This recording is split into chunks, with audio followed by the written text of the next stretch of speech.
Good morning everyone! Another day, another vlog mga mare. So for today's video nga naman ay samahan nyo akong mag-morning routine. Aray ka! Ayaw, wait! So ngayong araw nga ay gusto kong i-share ang aking morning routine. At ngayong araw din masasakyan nyo ang aking mukhang na umaga pa lang ay nakasimangot na paano pa kaya pag dumilim, agoy. Charis! So ang ano ko palang ginawa dyan ay nag-init ako ng tubig para habang nag-iinit ay nagpe-prepare din ako ng lulutuan. Sumunod ay nagtakal na ako ng bigas para may prepare ko na rin at maipalit ko doon sa kumukulo kung mainit na tubig. So ganito pala yung nagiging setup ko para hindi na ako patay ng patay at bukas ng aming gasol since ito ay kailangan muna ng posporo bago mabus. Tipid na rin sa posporo ang kanyang strategy.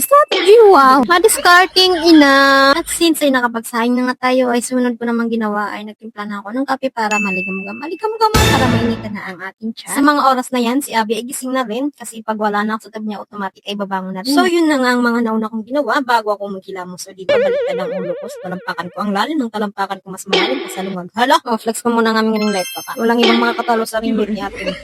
Ayan na nga, natapos na nga ako dyan sa paghihilamos ko, kaya sunod tayo sa proceed na gagawin. So, proceed na gagawin, ano daw? Ito namang camera ko, pasulpit-sulpit na lang bigla. Talagang magugulat ka na lang sa mga nangyayari. Hala naman, nagpaka-ID kit pa nga. Nagpakarga na nga ang Abby na yan, dahil gusto nga ng lambing, baby time ba? Si Abby ganyan talaga yan, mahilig magpakarga. Masyado siyang clinging, sweet niyang batang. Yun nga lang, yung nakadiferensya is yung iyakin siya. Which is English. So, which is normal lang naman yan sa mga bata na iyakin talaga, lalo't alam niya na isa lang siya.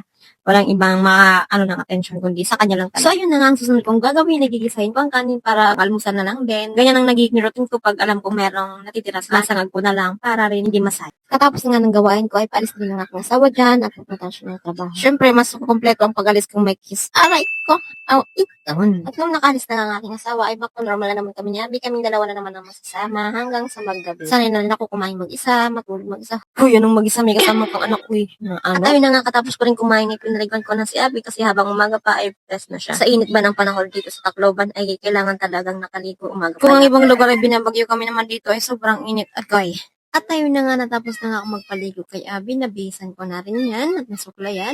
So doon naman ako sa susunod kong gagawin ng maghugas ng mga plato. Minsan ba naisip niyo anong feeling ng nag-iisa sa bahay, yung matutulala ka na lang habang may ginagawa tapos mapapaisip ka? Saan ako nagkakalurong ka na, Charis. Balita, yan na lang ako manhugas. Kaya baga nag-imi-imi man ako pag morning routine. Pero actually, pag nahugas pag gabi na pagkipagkurol na takasawa. Aba, kay balita. Nanghugas ko nuhaya ko para daw compilation pag morning routine. Hala naman. So, katapos ito, magkikinaturong na ako at katapos na karas at kinabuhi. Sana all. Ayan, that's all for today's video lang muna. Thank you for watching. Bye-bye. See you on the next vlog.